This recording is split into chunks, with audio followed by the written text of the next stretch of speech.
The shuttle docked with an optimistic hiss that promised far more comfort than the rust bucket actually offered. Kestrel Vance, a diplomat with all the charm of a rabid honey badger, stepped into the fractured orbital ring around Earth, ready to untangle a mess of cosmic proportions. The airlock opened with a groan, like it was reluctant to let in someone who was probably going to make things a lot worse before they got better. "Welcome to our little slice of hell, Ambassador," said the station's AI, its voice a chipper contrast to the surroundings. If a machine could have a death wish, this one sounded like it did. Kestrel smirked. "Glad to see the accommodations haven't improved since my last visit." The AI tone was positively sunny. "We aim to disappoint." The station was a patchwork quilt of ambition and neglect, held together by duct tape and stubborn pride. Once, it had been the shining symbol of humanity's reach for the stars. Now, it was more like a cautionary tale of what happens when politics meets physics in a dark alley. "Vance," a voice like gravel being thrown into a blender called out. Alan Riznik, the militant leader who looked like he ate raw metal for breakfast, was making his way over. "Here to save us from ourselves, are ya?" Kestrel shrugged, his smile sharper than a shiv. "Just here to make sure you don't kill each other before the paperwork clears, Alan." Riznik chuckled, a sound like an engine refusing to start. "Paperwork never stopped a bullet, but good luck with that." The two shook hands, Riznik's grip firm enough to qualify as an assault. "Doctor, Sable's waiting for you. She's in one of her moods, so tread carefully." "Aren't scientists always in a mood?" Kestrel quipped, eyeing the chaotic corridors that led deeper into the station, a labyrinth designed by someone who clearly hated straight lines. Alan's grin was as rough as his demeanor. "This one's special, Doctor. Sable's lab was where science went to die, resurrect, and then die again in glorious explosions of discovery and mishap." She was elbow-deep in a cluster of wires, muttering darkly to herself. "You must be the esteemed ambassador," she said without looking up, voice dripping with sarcasm. "Come to grace us with your bureaucratic wisdom." "Only if you promise to share some of that dark matter magic," Kestrel replied, watching her with the kind of curiosity usually reserved for hazardous material. She finally glanced up, her eyes reflecting the kind of intelligence that could either save a species or doom it. "Magic, right. Just a pinch of fairy dust and a wave of my wand." Kestrel leaned against a precarious stack of equipment, careful not to topple what was probably a delicately balanced catastrophe. "So what's the latest on our little power struggle, Doctor?" Sable sighed, pushing a lock of hair behind her ear, leaving a smudge of grease across her cheek like war paint. "Riznik wants to weaponize it, the others want to harness it for energy, and I'm here trying not to blow us all to kingdom come. Easy peasy." "Sounds like a party," Kestrel noted dryly. "And where do you stand in all this?" Her laugh was bitter, like coffee brewed with resentment. "I stand wherever I won't get shot." Riznik's voice crackled over the intercom, as subtle as a jackhammer on a hangover morning. "Vance, we've got trouble in Sector 4. "Trouble? In this paradise?" Kestrel quipped as he straightened up, ready to follow another trail of problems. As Kestrel made his way through the station's innards, the tension was thicker than a politician's promise. Sector 4 was abuzz with activity, people darting around like ants whose hill had just been thoroughly kicked. A technician with a face like a slapped eggplant hurried over, eyes wide. "Ambassador, we've got a situation." "It's always a situation," Kestrel muttered, scanning the scene. "What's the flavor of disaster today?" "The containment fields are fluctuating. Could go any minute," the technician explained, wringing his hands like he wanted them to admit something. Kestrel grinned, the kind that suggested he found chaos amusing. "Great, just the kind of thing to keep everyone on their toes." The technician looked like he would have preferred a dull day at a desk job. "If it breaches, we'll be in for a world of hurt, sir." "Well, let's make sure that doesn't happen." They dived into the fray, a tangle of wires and screens, alarms blaring a symphony of impending doom. As they worked, Kestrel couldn't help but think about the dark matter waiting to be unleashed, like a petulant child with a loaded gun. Finally, the alarm silenced, and the technician breathed a sigh of relief, like a man who just found out his death sentence had been postponed rather than canceled. Kestrel patted him on the shoulder. "See, easy." Like threading a needle in an earthquake. Back in the central hub, Kestrel found Riznik and Sable in a heated discussion about the station's next move. Riznik, ever the optimist, was suggesting they could use the dark matter as a deterrent.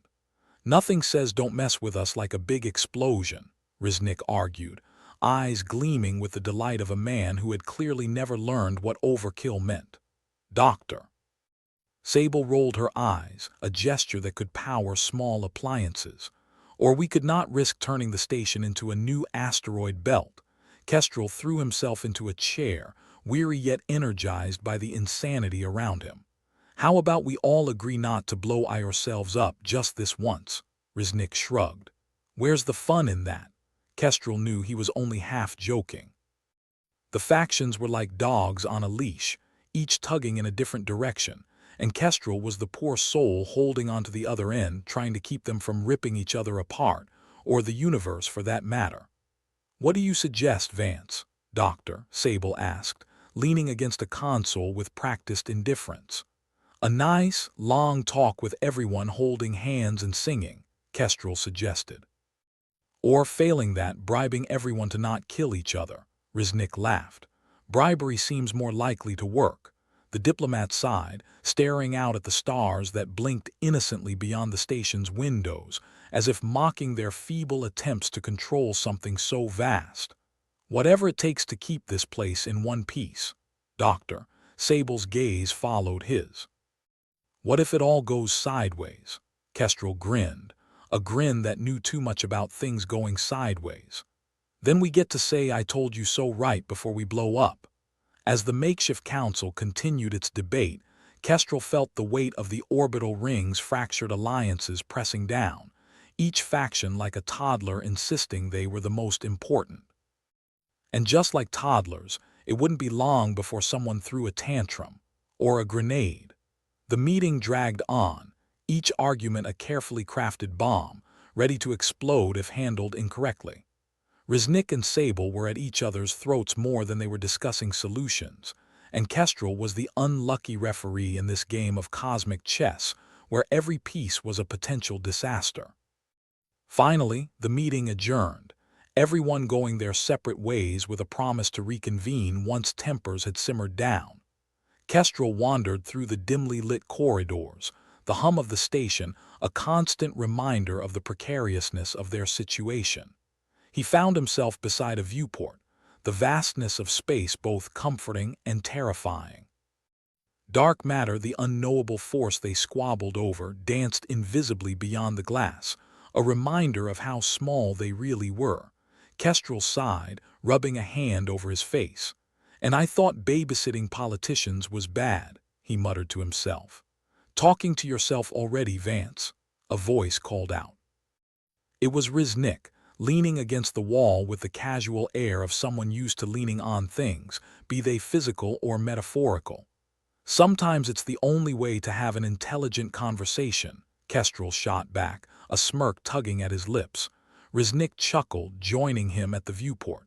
"You think we'll figure this out?" Kestrel shrugged, watching the stars. "We'd better. Otherwise, we're just rearranging deck chairs on a spaceship Titanic." Riznik nodded, his gaze following Kestrel's out into the void. "Guess that's the best we can hope for." It was a fragile piece, like a thread ready to snap at the slightest tug. But it was all they had for now, and Kestrel was going to hold onto it with all the stubbornness he could muster.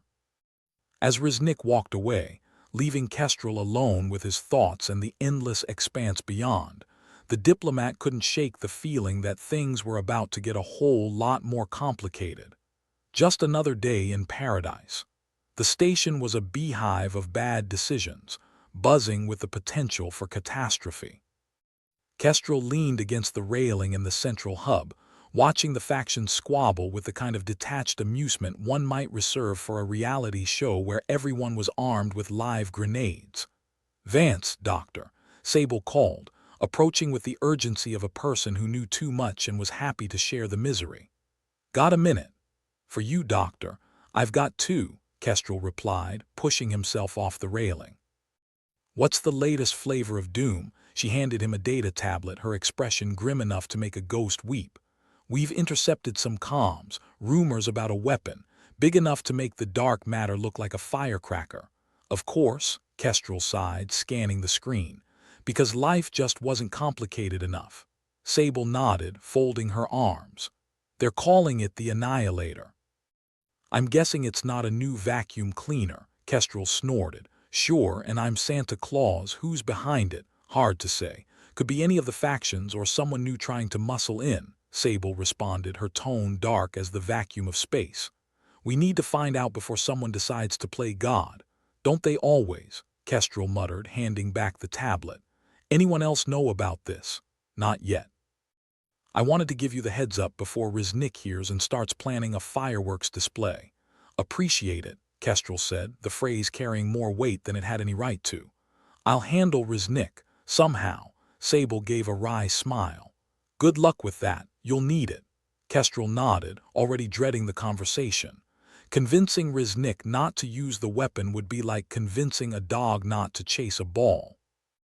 Best case, he'd need a hell of a distraction.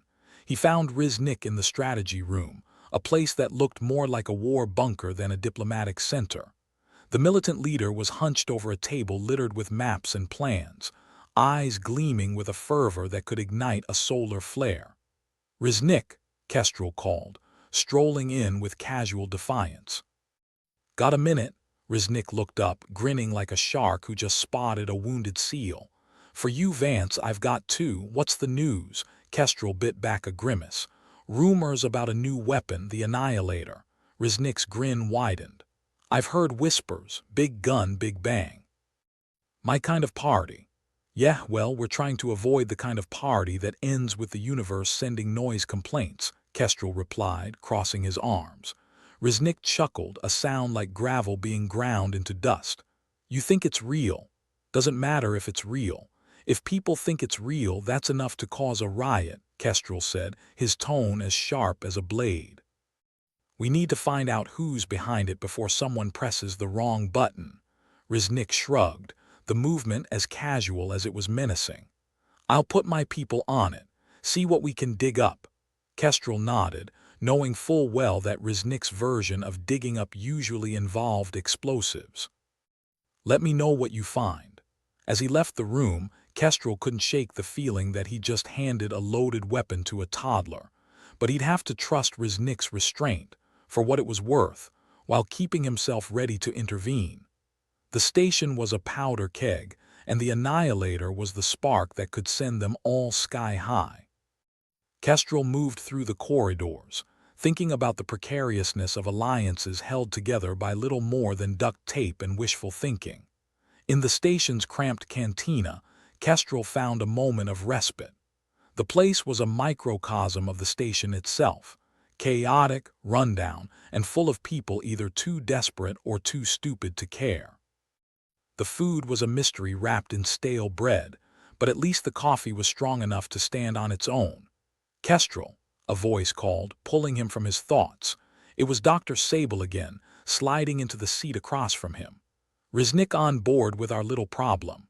Riznik's on board with anything that goes boom, Kestrel replied, picking at his meal with the enthusiasm of a man examining roadkill.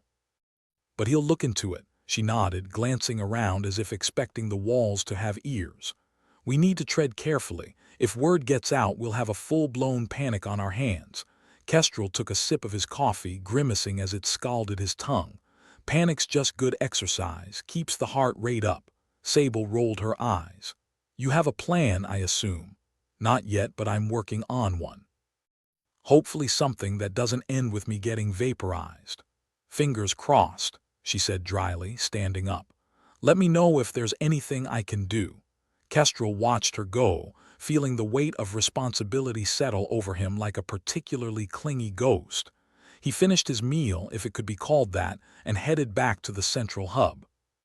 The place was bustling with activity, everyone focused on their duties while rumors of the Annihilator spread like a bad rash.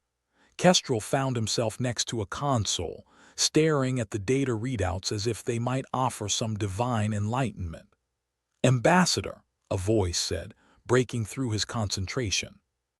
It was one of the technicians, a young woman with a nervous energy that suggested she was more accustomed to dealing with machines than people. "I heard about the weapon. Is it true?" Kestrel sighed, running a hand through his hair. "Depends on what you mean by true. We're looking into it." "What if it is real?" she pressed, eyes wide with the kind of fear that made people do stupid things. "Then we make sure it's not used as the universe's biggest firework," Kestrel replied, trying to sound more confident than he felt. "We've got people on it.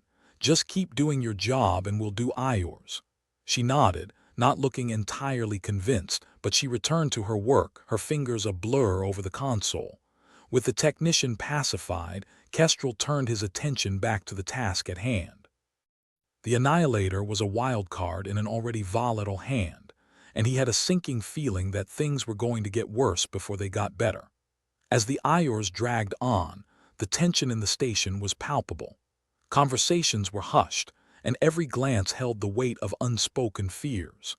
Kestrel moved through it all like a man navigating a minefield, each step calculated to avoid setting off an explosion.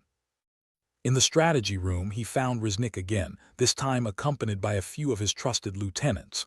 They were poring over data, their expressions grim and focused. "Got something?"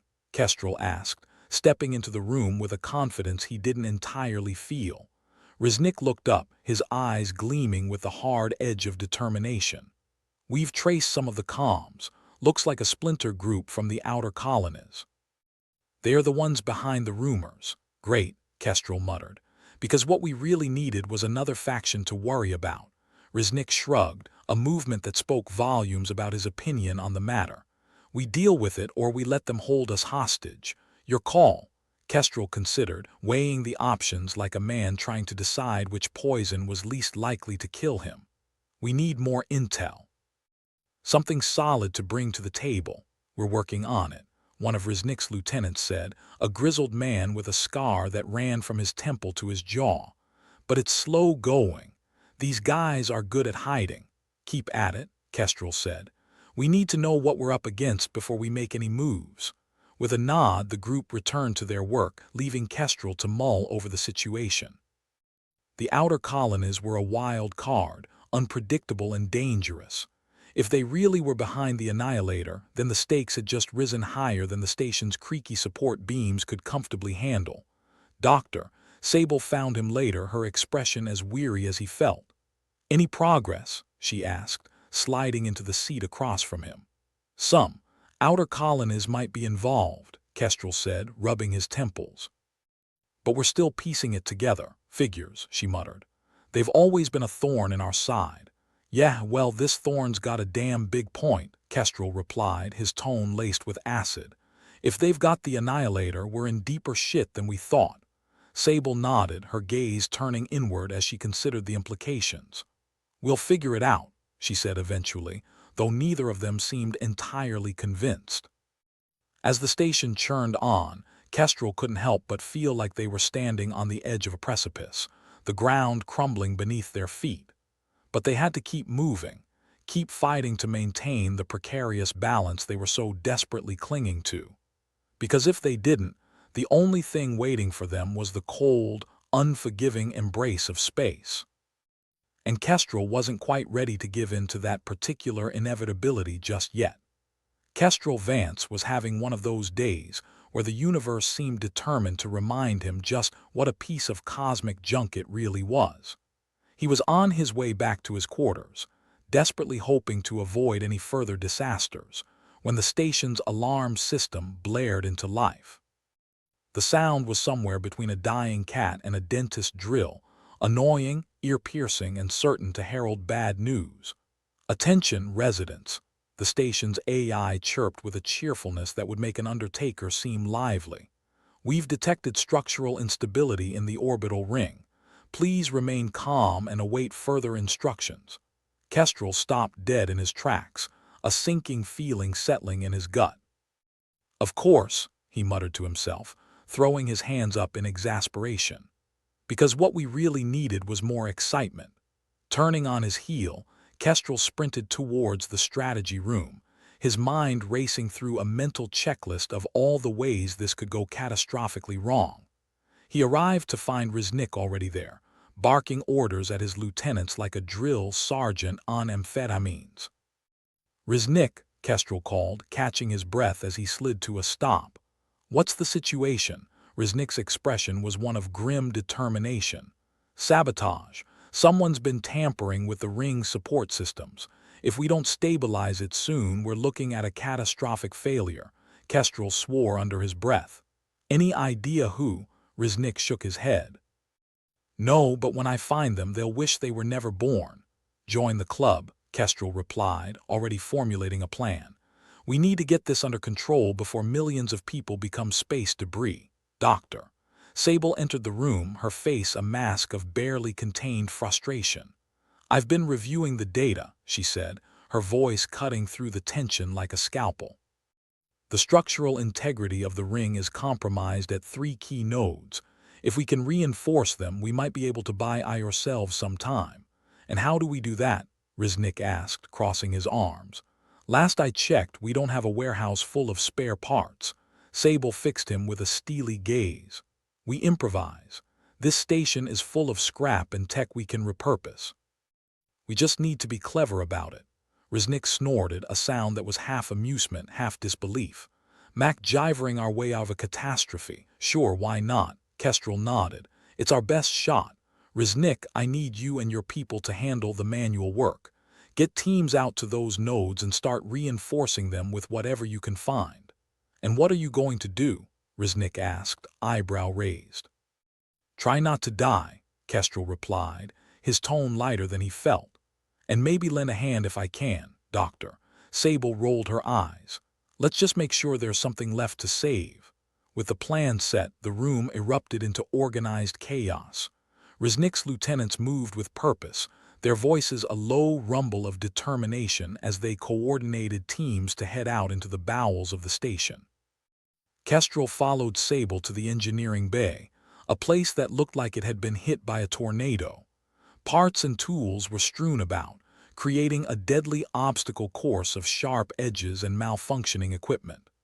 "Right," Sable said, grabbing a data tablet and a soldering iron like she was gearing up for war. "Let's see what we can cobble together.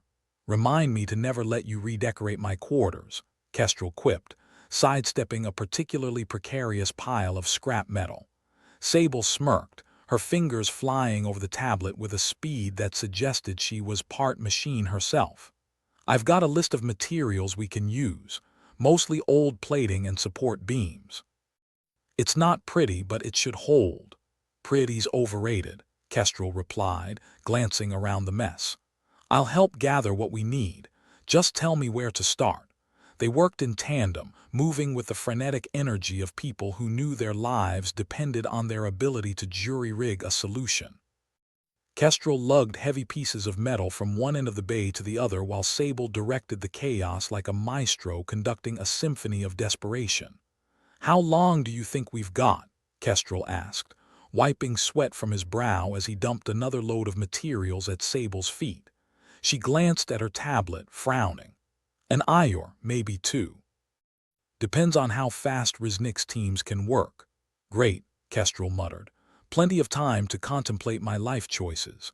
Sable chuckled, a dry, humorless sound. "You and me both." As they worked, the station shuddered around them, a reminder of the ticking clock hanging over their heads. Kestrel tried not to think about what would happen if they failed, if the ring gave way and the station broke apart like a cheap toy.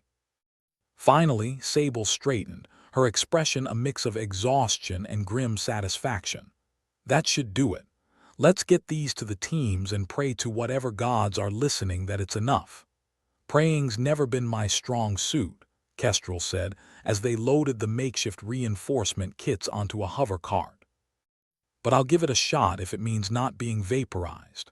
Together, they maneuvered the cart through the winding corridors, the station's alarm still wailing its dismal tune. They passed groups of worried inhabitants, their faces pale with fear as they huddled together, listening to the AI repetitive assurances that all would be well. If we pull this off, Sable said, her voice low, maybe we can convince the AI to shut up for a while. Now that's a reward I can get behind, Kestrel replied, shooting her a wry grin.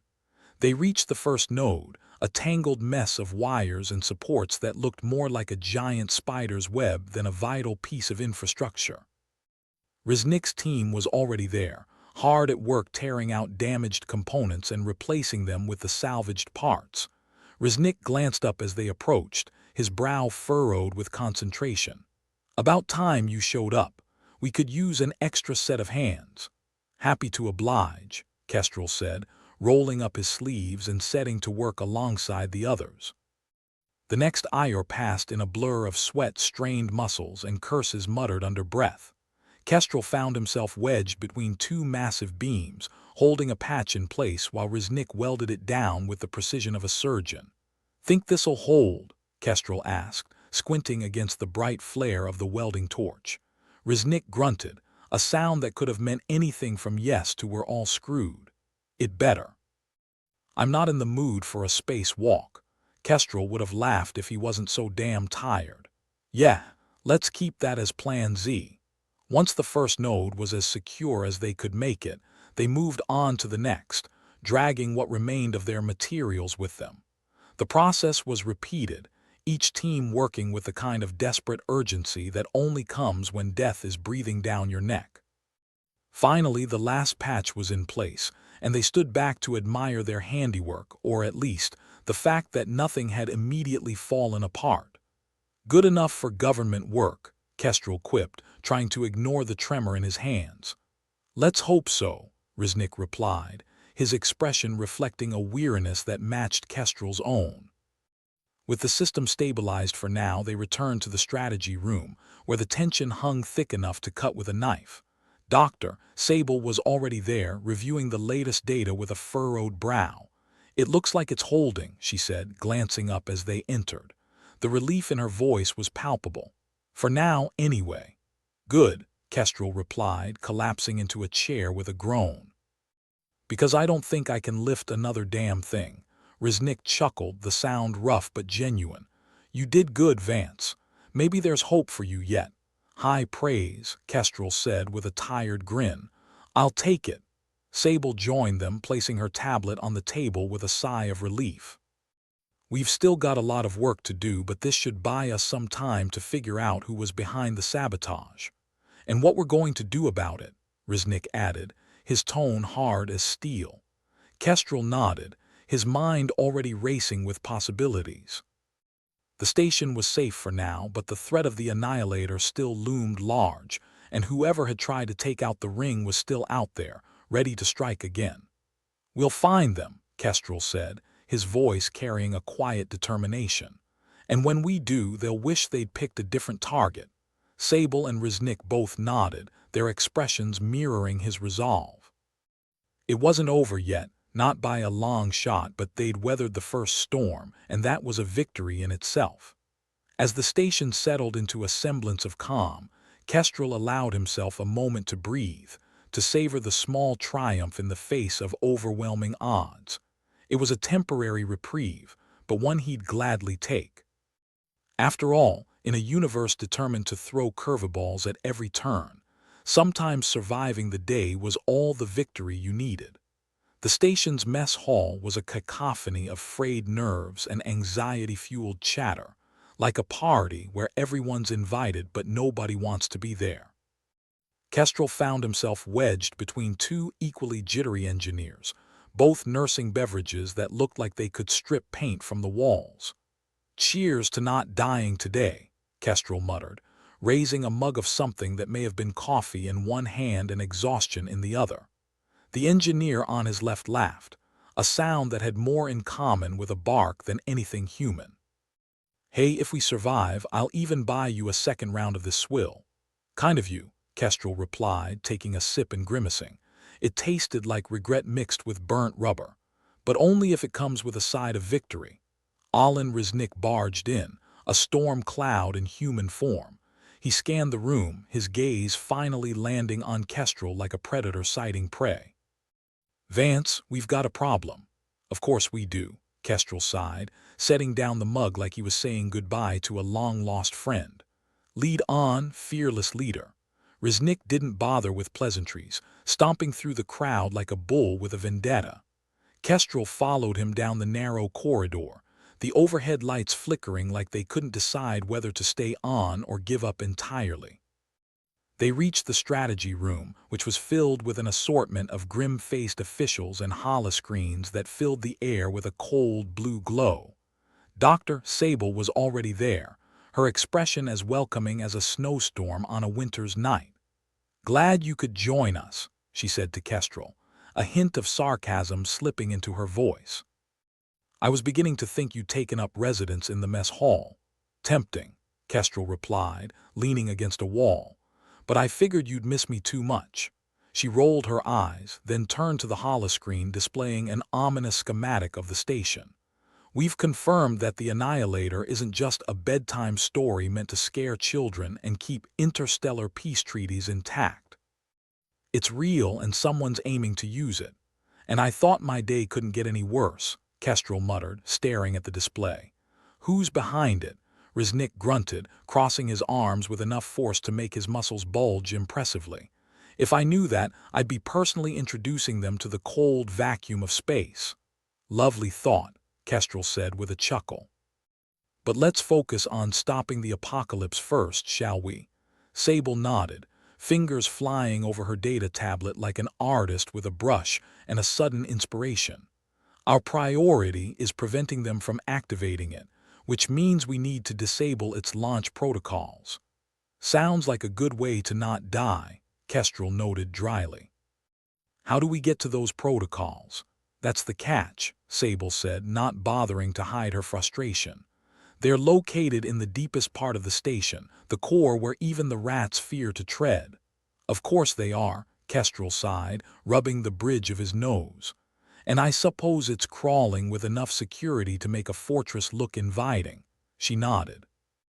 "And then some." Riznik cracked his knuckles, a sound that made Kestrel wince. "I'll gather a team, we'll breach it and shut it down." Kestrel raised an eyebrow. "Just like that, huh? You make it sound so simple." Riznik shrugged, the barest hint of a smile playing at his lips. "Simple plans are the best.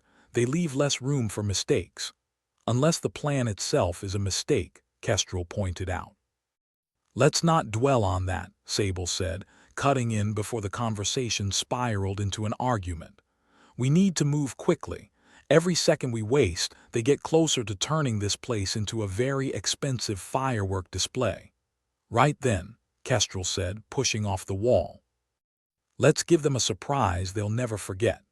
The next few hours were a blur of preparation and anticipation, the calm before a storm that promised either victory or a spectacular demise. Kestrel moved through the station, pulling together a hodgepodge team of misfits and reluctant volunteers, all sharing the same grim determination to survive. He found himself back in the mess hall, where the engineer from earlier was eyeing a ration pack with the same enthusiasm one reserves for a root canal. "Thought I'd find you here," Kestrel said, plopping down beside him. "Figured I'd get one last meal before the universe decides to end," the engineer replied, poking at the pack with a spork like it might bite him back. "Bold choice," Kestrel said, peering at the contents. "Looks like it's been dead for a while, though, and tastes like it, too." The engineer sighed, dropping the spork in defeat. "So what's the plan, fearless leader?" "We're going to stop them," Kestrel said, his voice carrying a confidence he didn't quite feel, "or die trying." "Well, when you put it that way," the engineer said, pushing the pack aside. "Sign me up." Beats sitting here waiting for the end. The team assembled in the docking bay, their expressions a mix of resolve and trepidation. Riznik stood at the head, the picture of militant readiness, while Sable coordinated from a nearby terminal, her focus unwavering. "All right," Kestrel said, clapping his hands to draw their attention. "We're going into the lion's den. Our job is to get to the core and shut this thing down before it turns us into stardust." The engineer from the mess hall raised a hand. "And if we fail," Kestrel grinned, the expression sharp as a razor, "then at least we go out with a bang." "Good enough for me." Another voice piped up from the back. a young woman whose nerves were hidden beneath a veneer of bravado. Together, they boarded a shuttle that looked as if it had seen better days, its hull pockmarked with dents and scars like a veteran of too many battles. The interior was cramped, every seat filled with tension, and the unspoken fear that this might be a one-way trip. "Welcome aboard the HMS Rustbucket," Kestrel quipped, taking his place in the pilot's seat. "Kindly keep your limbs inside the vehicle at all times," the engineer from earlier chuckled, strapping himself in. "If this thing holds together long enough, I'll consider it a miracle." "Amen to that," Kestrel agreed, powering up the engines with a rumble that reverberated through the shuttle like an early morning earthquake. The launch was rough, the kind that made you question your life choices and wonder if you'd remember to update your will. But they made it, the shuttle navigating the labyrinthine guts of the station with surprising ease, as if it had been born to dance amidst the chaos.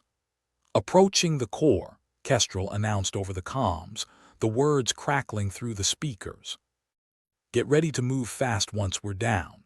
The landing was smooth as silk, if silk were actually sandpaper, and they disembarked quickly, weapons drawn and eyes sharp for any sign of trouble. The core was a sprawling tangle of conduits and control panels, a technological jungle that seemed to hum with barely contained power. Shadows danced along the walls like ghosts, and the air was thick with the promise of imminent danger. Riznik led the way, his movements precise and deliberate. "Let's make this quick," he grunted, eyes scanning for threats. "Words to live by," Kestrel muttered, glancing over at Sable as she tapped into the core's systems with her tablet. She frowned, her expression flickering between concentration and concern. "They've got firewalls stacked like bricks in a wall. Give me a few minutes to crack them. Just don't take too long," Kestrel said, keeping a wary eye on the shadows. "I don't think they're going to wait politely for us to finish."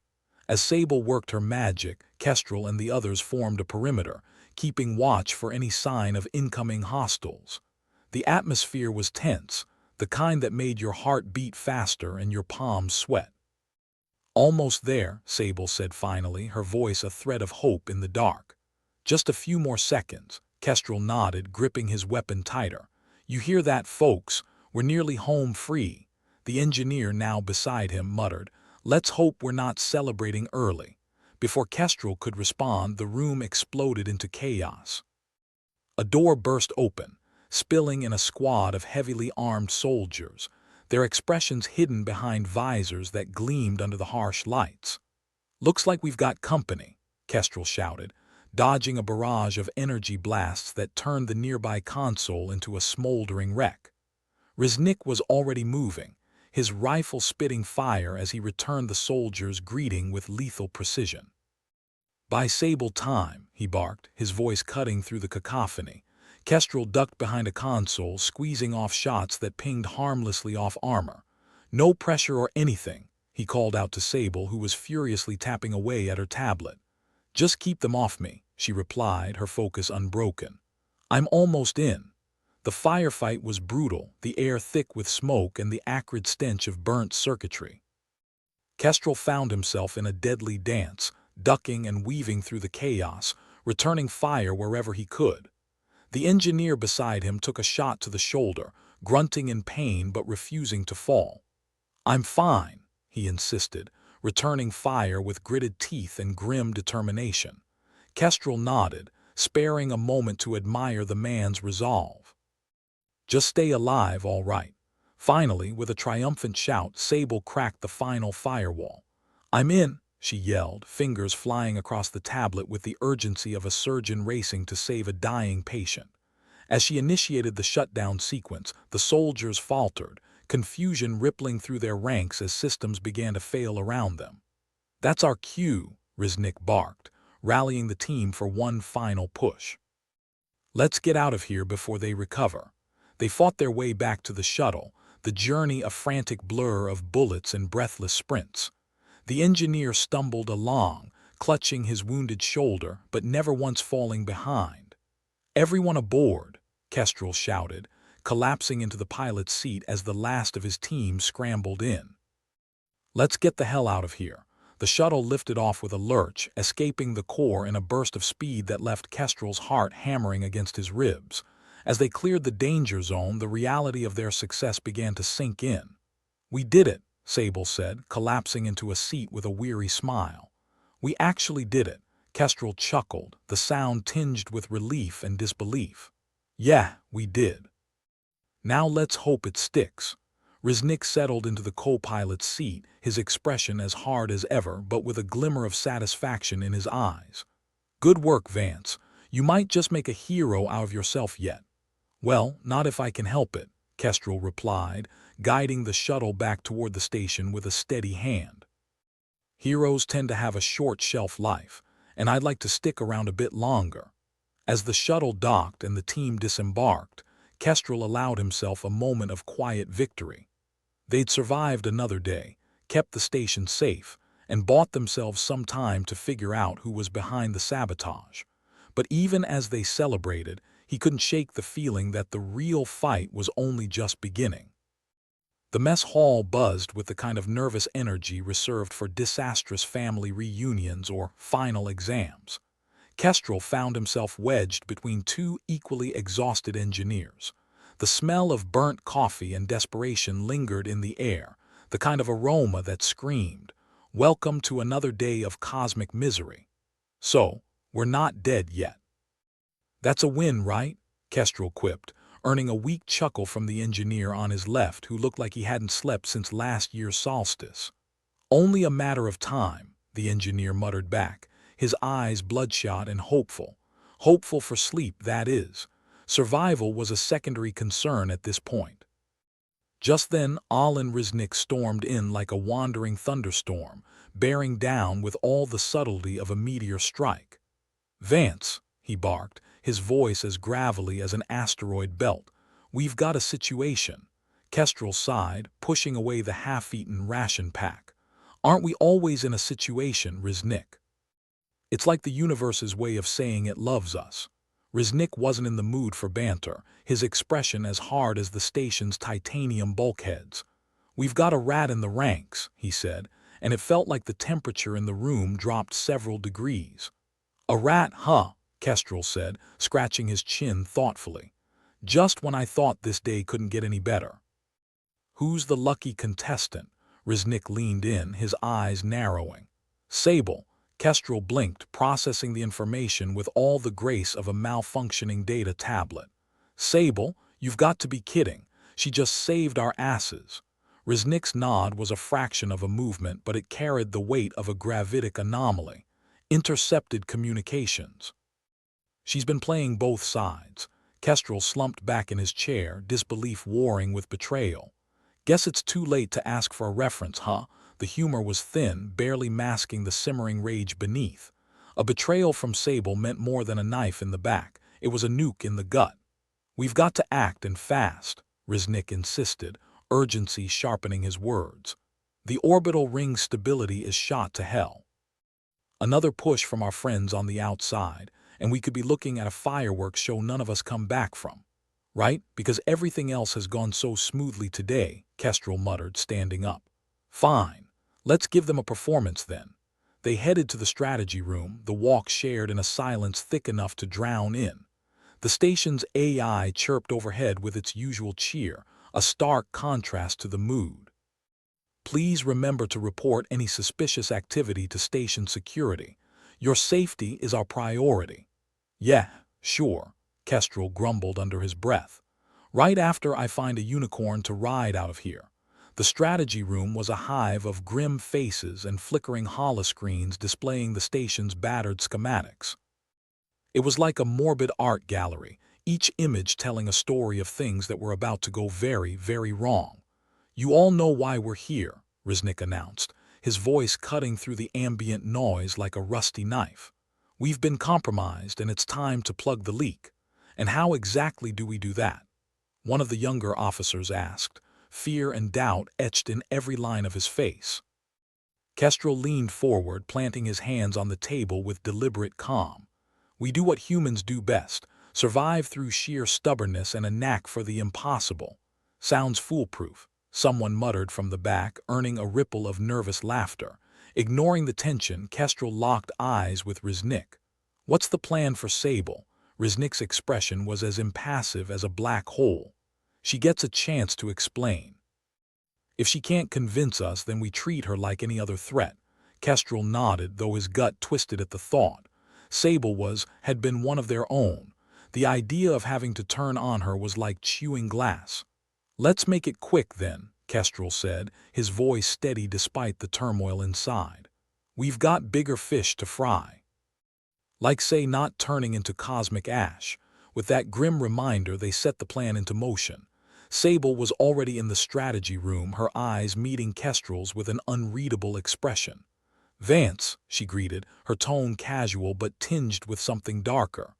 "I hear I'm the main attraction." "Yeah, apparently you've been busy," Kestrel replied, crossing his arms. "Mind telling us why?" Her gaze flickered to Riznik, then back to Kestrel. "It's not what it looks like. Isn't it always?" Riznik interjected, folding his arms like a judgmental statue. Sable sighed, raking a hand through her hair. "It started as intel gathering. I thought I could play them, get us an edge, but things spiraled." "Spiraled right into treason?" Kestrel asked, his voice cutting like a laser scalpel. "I didn't want it to go this far," she said, and for a moment the veneer of sardonic confidence cracked, revealing a glimpse of the fear beneath. "But it did," Riznik said firmly. "And now we're here." Sable looked at each of them in turn, her eyes pleading. "I can help fix this. I know their systems inside out now. Let me make it right."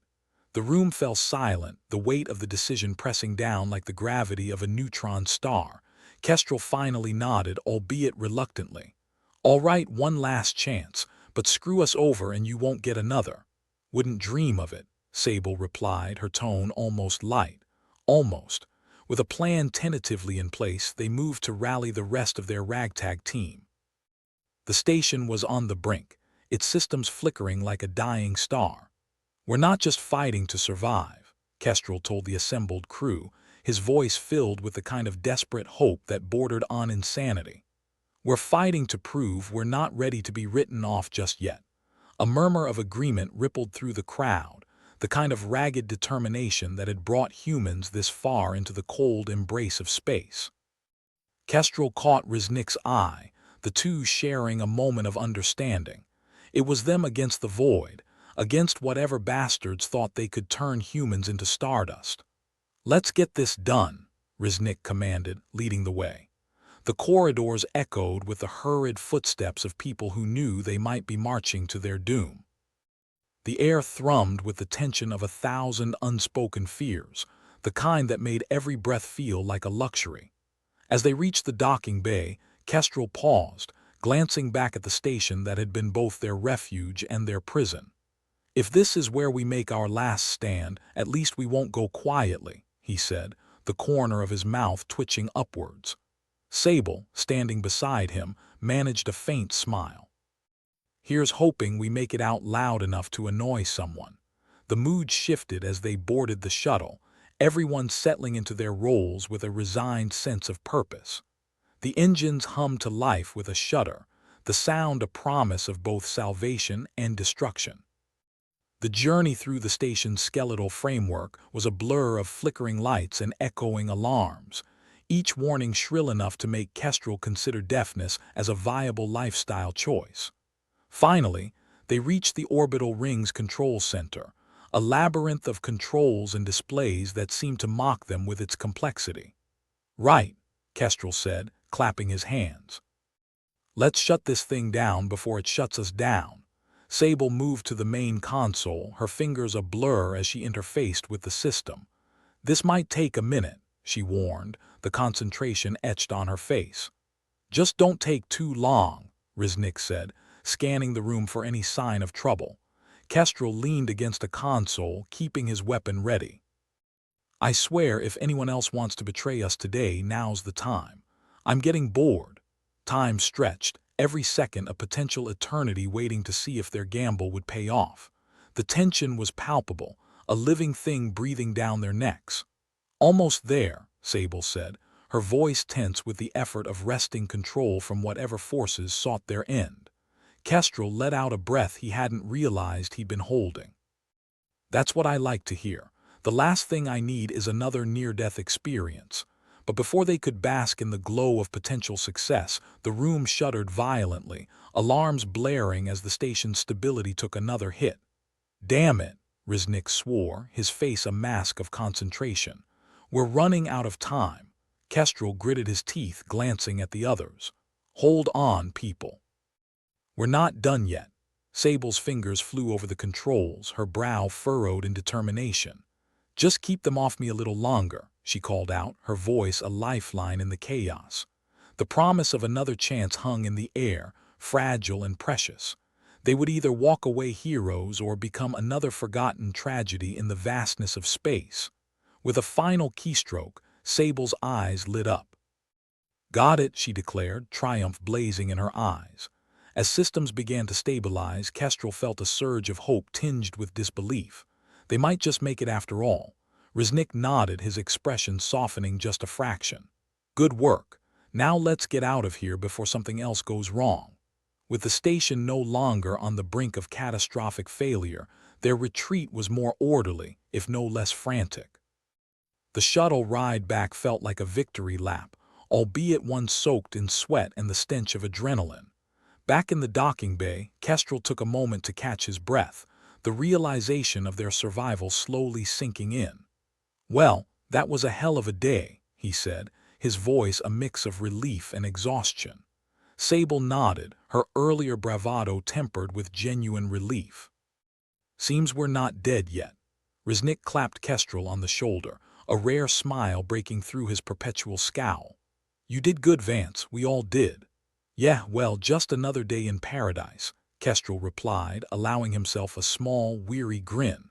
As they walked away from the scene of their narrow escape, the knowledge that the fight was far from over loomed large. But for now, they had won a small victory against the darkness. And that, Kestrel thought, was something worth celebrating, even if it was just another temporary reprieve against the cosmic chaos waiting to claim them. The corridor echoed with the sound of Kestrel's boots as he trudged back to the strategy room, the metallic clangs a reminder that he was still alive. For now, anyway. Surviving another botched attempt on their lives was starting to feel like a full-time job with no benefits. He was half expecting a "World's Worst Employee" award any day now. Inside the strategy room, a cacophony of frustrated voices met him. The holoscreens flickered like a disco from hell, displaying a kaleidoscope of error messages and schematics vomited across their surfaces. "Great, I'm back in my favorite nightmare," Kestrel muttered, slipping into his usual spot between two engineers who looked like they hadn't slept since the last century. "What did I miss? More existential dread, Doctor." Sable shot him a look that could have melted neutronium. "We've hit a snag, much like a cat with a ball of yarn, except this yarn could blow us to bits." Kestrel grinned. "Sounds like my kind of party. Care to elaborate?" Riznik, the station's glorified babysitter with authority issues, cleared his throat, his gravely voice still managing to sound like gravel rolling downhill. "Vance, we've got a lead on an alternate way to neutralize the Annihilator, but it's buried deeper than a politician's conscience." "Oh, good," Kestrel said cheerfully. "I was worried it might be difficult." Sable turned back to her screen, fingers dancing over the keys with the grace of a caffeinated spider. "The orbital rings got a secondary system, something designed to counteract severe threats. The trick is, it's been deactivated longer than anyone can remember." "Like my faith in humanity," Kestrel replied. "Any idea how we turn this thing back on?" "That's the tricky part," Sable said, not looking up from her screen. "We need access codes that were supposedly lost during the station's last major overhaul." Riznik frowned, the expression deepening the lines of his perpetually disgruntled face. "Can't we just hack the thing?" Kestrel snorted. "Sure, if you want to spend the next decade guessing passwords." "My bet's on admin 1234, but it's probably something more complex like password." A frustrated sigh from the other side of the room. "This isn't a joke, Vance," Riznik said, impatience tinging his gravelly words. "Who's joking?" Kestrel deadpanned. "I'm perfectly aware that we're staring down the barrel of a cosmic shotgun." "I'm just saying we need a better plan than ask nicely." Sable interrupted their back and forth with a sharp intake of breath. "Wait a minute," she murmured, her eyes glued to a particular section of code scrolling across her screen. "I might have found something.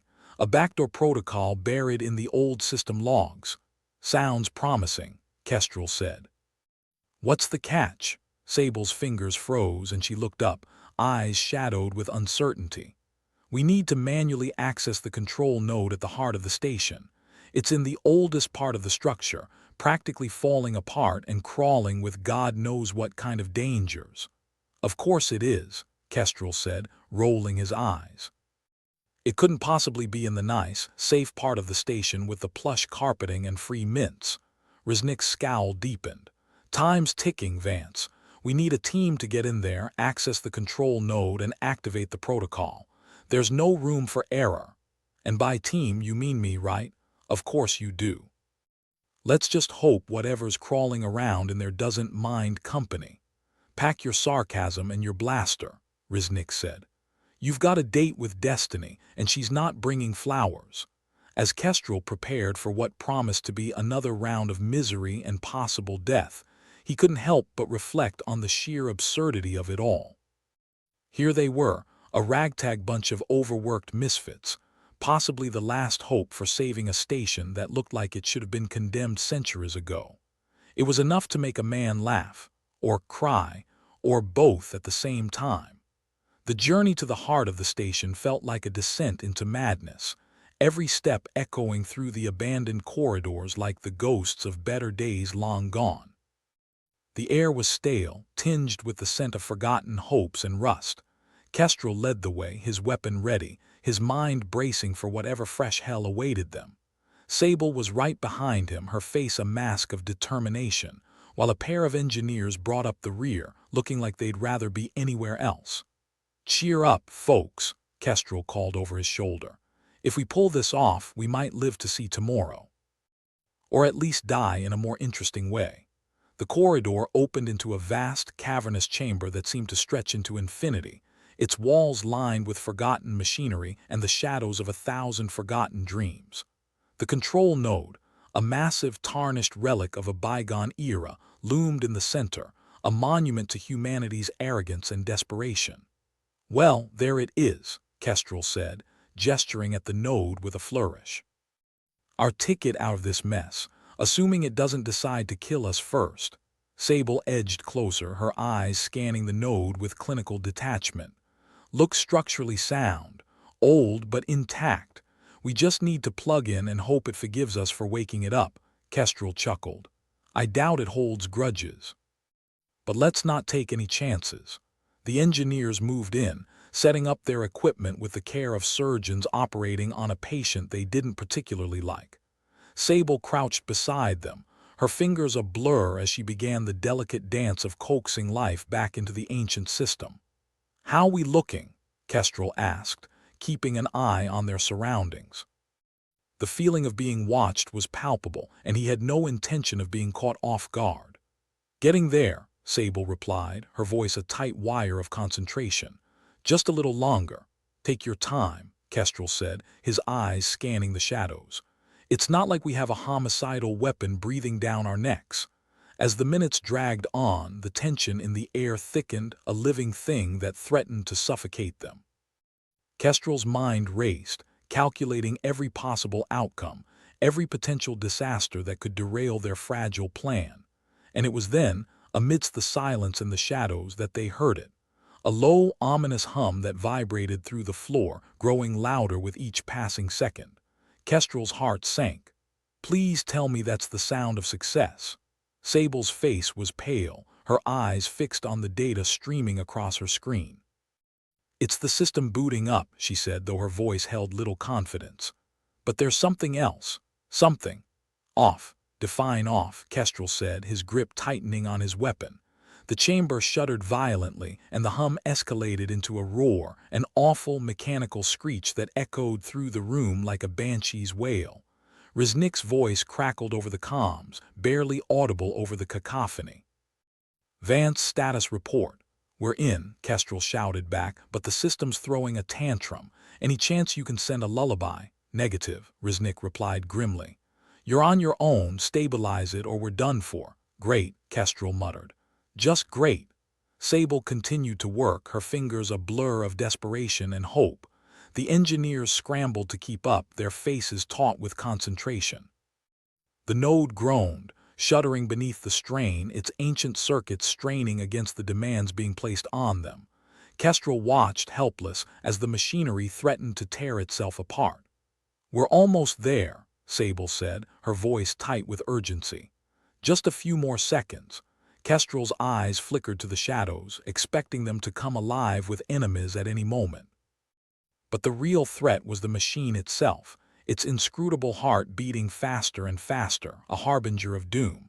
And then with a final shuddering sigh, the node settled, its hum subsiding into a low, steady rhythm.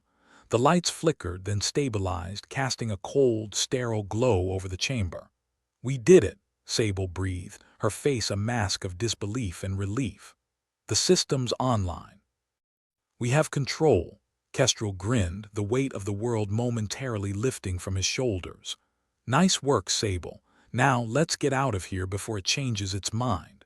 As they made their way back through the labyrinthine corridors, Kestrel couldn't help but marvel at the sheer insanity of it all. They'd done it. They'd actually managed to pull off the impossible against all odds and common sense. The journey back to the strategy room felt different, the oppressive weight of failure replaced by the buoyancy of success. Kestrel allowed himself a rare smile, the kind that came from the knowledge that, despite everything, they'd managed to cheat death, at least for today. Back in the strategy room, the atmosphere was electric, a palpable sense of victory threading through the air. The holoscreens flickered with new data, the promise of a future that wasn't shrouded in darkness and despair. Riznik greeted them with a nod, his perpetual scowl softened if only slightly. "Good work, Vance. You might just live to see another sunrise." Kestrel shrugged, his usual irreverence tempered by the satisfaction of a job well done. "What can I say? I'm too stubborn to die." Sable joined them, her expression one of weary triumph. "We did it," she said, as much to herself as to them. "We actually did it." "Yeah," Kestrel replied, his tone light but edged with an unmistakable undercurrent of steel. "But let's not get too comfortable. We've still got a long way to go."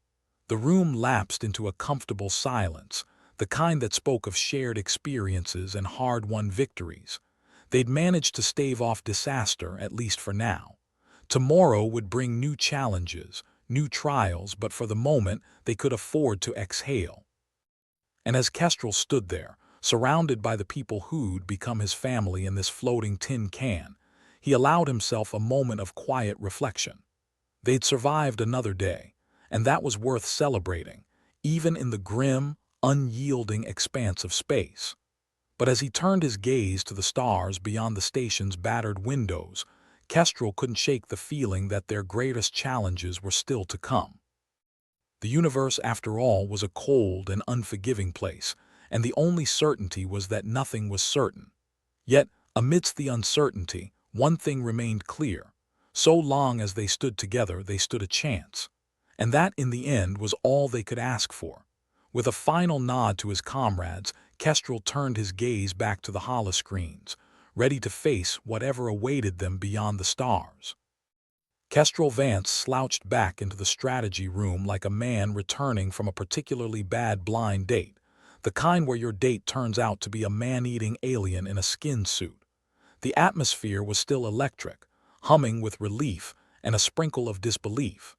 Even the usually gruff Riznik seemed to have a slightly less murderous look about him. Slightly. "Well, look who's back," Riznik grumbled, his gravelly voice filling the room like a funeral dirge. "Thought we'd have to start writing your eulogy." Kestrel flopped into a chair with a theatrical sigh. "Turns out, death isn't too fond of the smell of desperation and burnt coffee. Who knew, Doctor?" Sable was there too, looking a tad less like a person whose idea of a good day involved single-handedly stopping a mechanical apocalypse.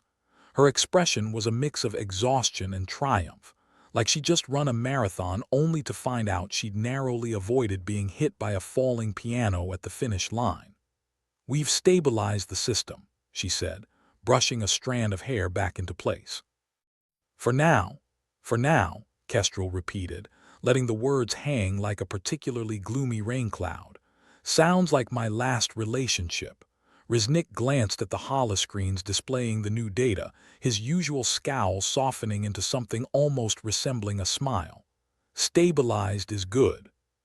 Stabilized means we can focus on other headaches.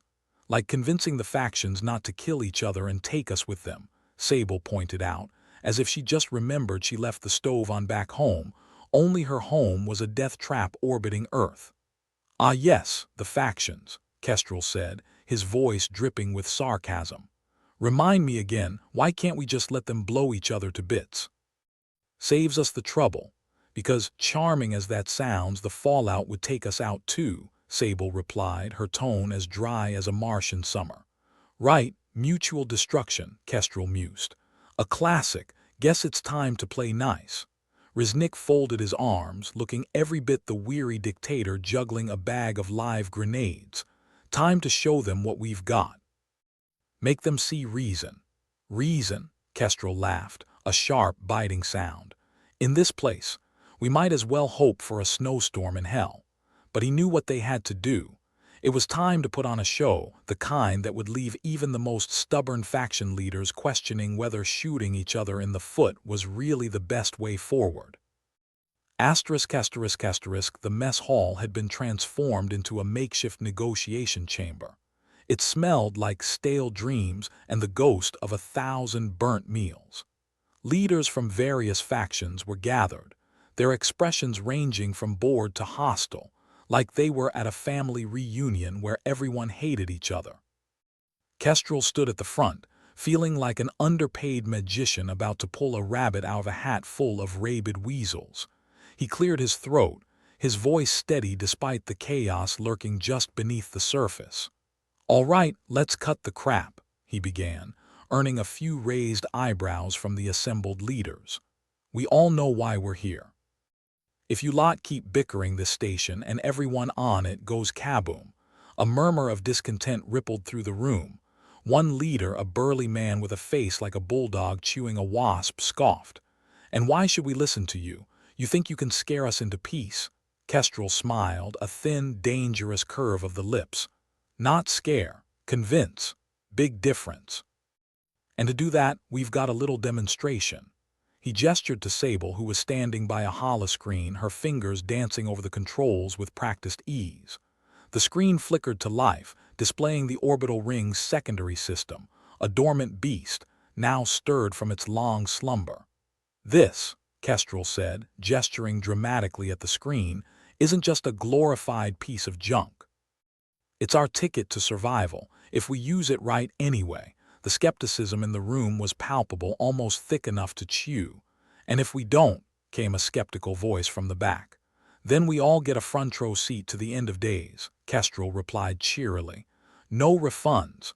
Sable stepped in, her tone clinical. "The system has capabilities beyond what most of you have been led to believe. In the wrong hands, or if left unchecked, it could lead to catastrophic failure. And by that I mean the kind that leaves nothing but space debris." "And you propose what exactly?" asked a sleek woman with a voice that could cut glass. "Simple," Kestrel replied. "Cooperation. Use the system as a deterrent. Nobody pulls the trigger, because if they do, we all go down the cosmic toilet." The room fell into a tense silence, leaders exchanging glances like kids caught with their hands in the cookie jar. It was a gamble, a high-stakes poker game where the price of folding was annihilation. Riznik took a step forward, his voice gravelly but commanding. "We need to work together. The orbital technology is powerful, but it's also a double-edged sword.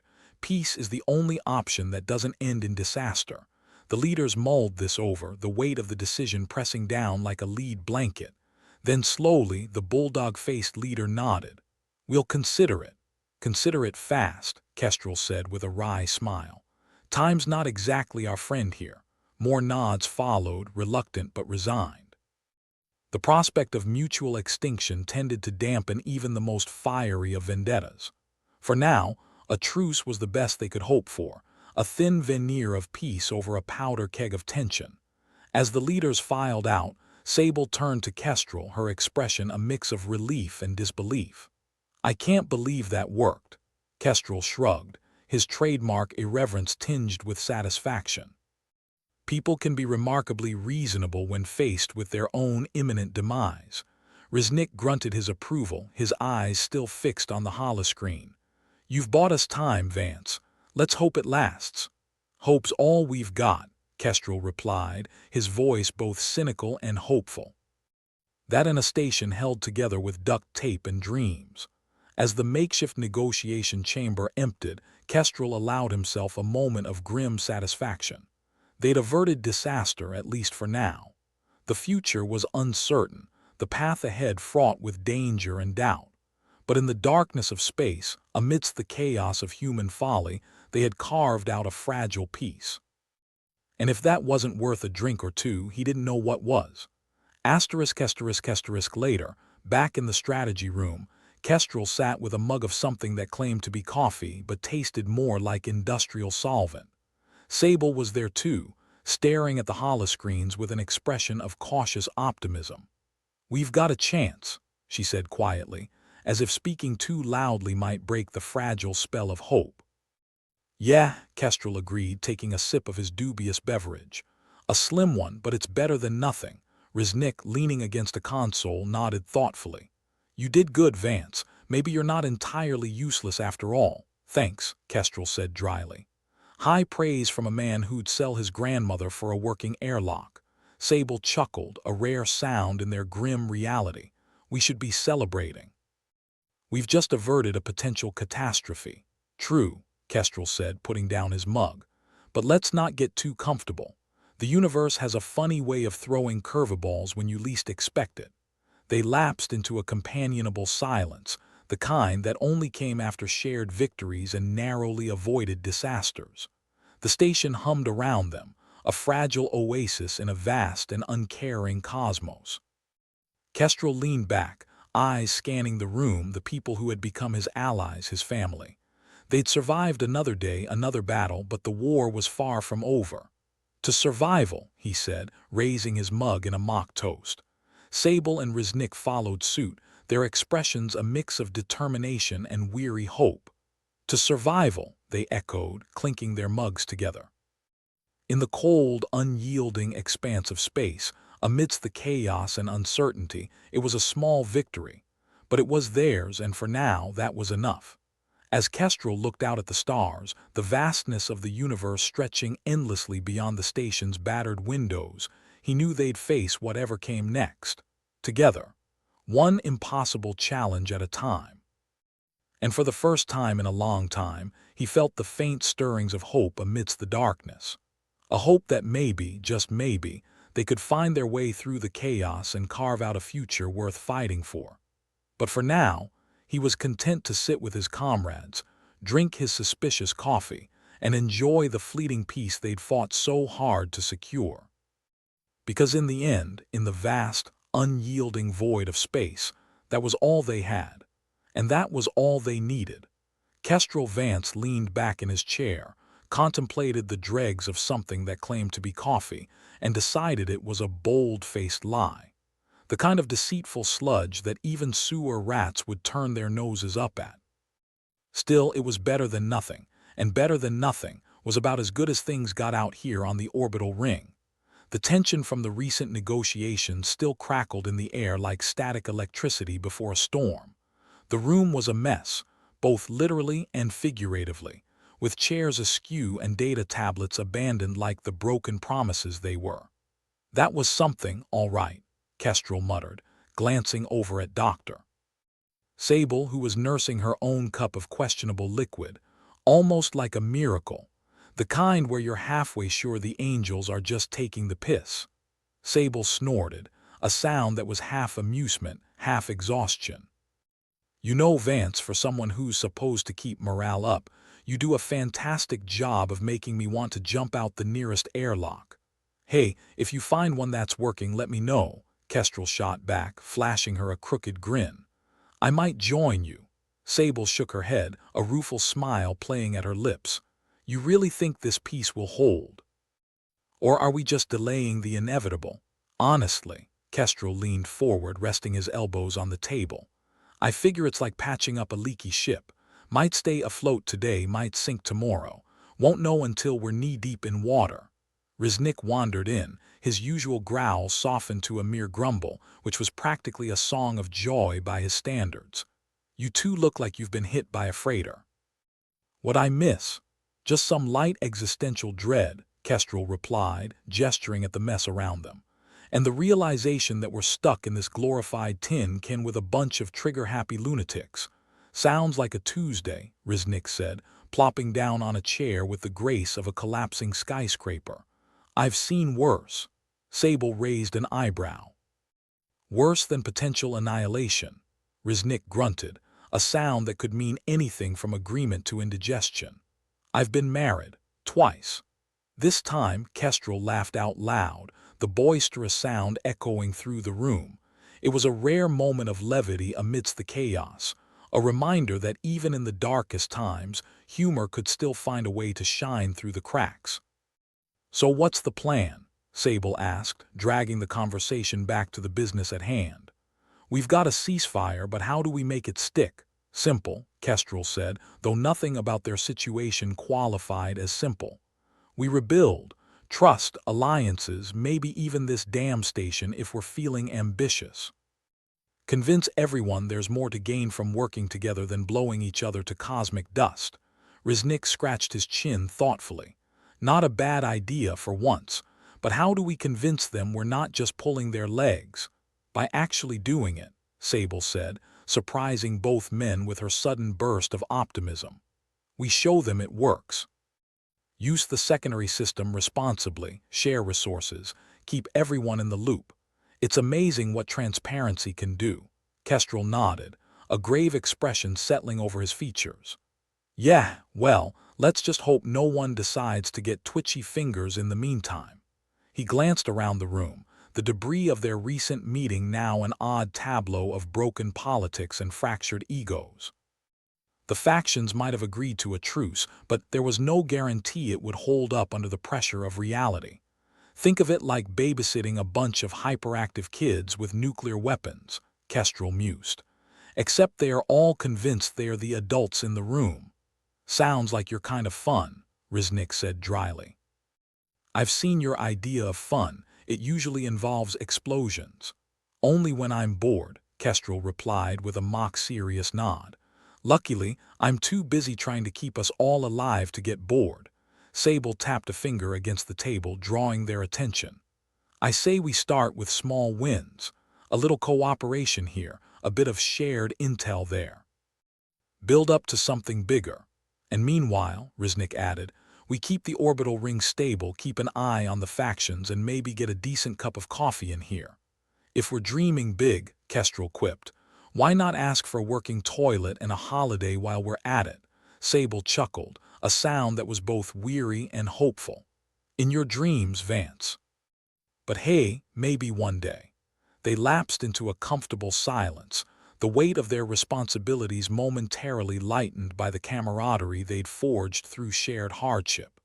The station hummed quietly around them, a tenuous cocoon of metal and machinery protecting them from the indifferent void beyond. Kestrel let his gaze drift to the stars outside, the countless pinpricks of light that seemed to mock the insignificance of human endeavor. Yet, despite it all, they persevered, clung to life, to hope, to the flimsy threads of peace they'd managed to weave from the chaos. Funny, isn't it? Kestrel murmured, more to himself than to the others.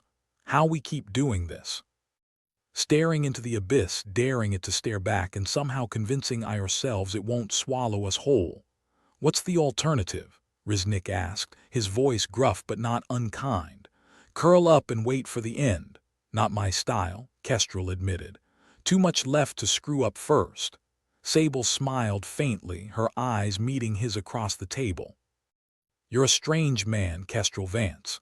You say that like it's news," he replied with a wink. The strategy room, despite its disarray, felt oddly like home, a sanctuary forged in the fires of conflict, where unlikely allies had become something resembling a family. And perhaps that was the key to their survival, the one thread that might hold through the storm. "To us," Kestrel said, raising his mug in a mock toast once more. "To stubbornly refusing to die." Sable and Riznik echoed the sentiment, their mugs clinking together as they acknowledged the strange bond that had formed between them. In the fragile peace they'd carved out, there was room for hope. A hope that even in the vast, unyielding darkness of space, humanity could find a way to rise above its basest instincts and forge a future built on cooperation, not conflict. The path ahead was uncertain, fraught with danger and doubt, but they would face it together. Piece by piece, they would rebuild the trust that had been shattered and maybe, just maybe, carve out a new destiny among the stars. As Kestrel looked at his comrades, he felt a flicker of optimism, a spark of belief that perhaps, against all odds, they might just make it through. Because if there was one thing humanity was good at, it was surviving the impossible. And if that wasn't worth fighting for, then nothing was. The station hummed softly, the stars beyond its windows glimmering with the promise of a new beginning. It was an uncertain promise, one that could crumble at any moment, but for now, it was enough. And in the end, that was all they really needed.